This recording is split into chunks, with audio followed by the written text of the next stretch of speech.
Earthquakes, droughts, wildfires, epidemics, floods. We can't prevent natural hazards, but if we are unprepared, they can turn into disasters right before our eyes.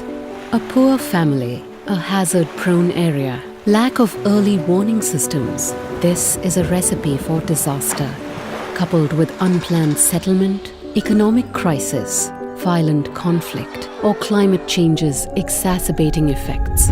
And this family's vulnerability can increase.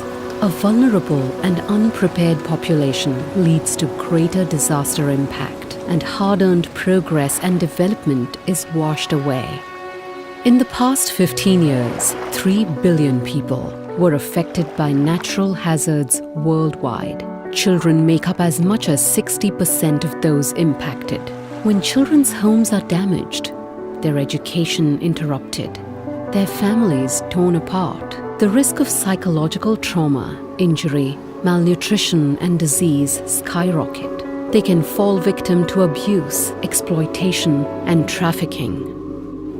While natural hazards may be unavoidable, we can prevent disasters by focusing on at-risk communities with the goal of strengthening their resilience.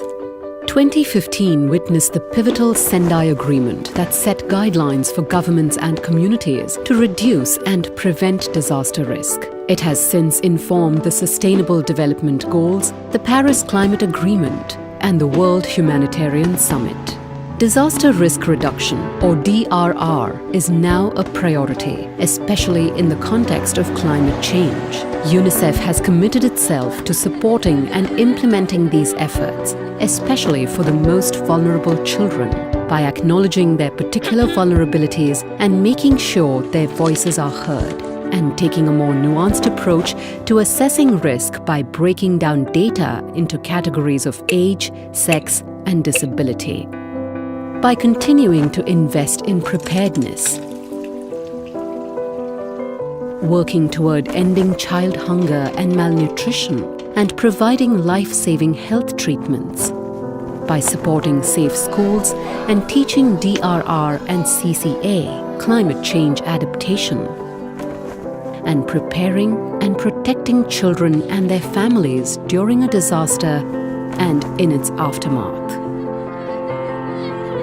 UNICEF's aim is to strengthen social services that reduce disaster risk and are accessible to all.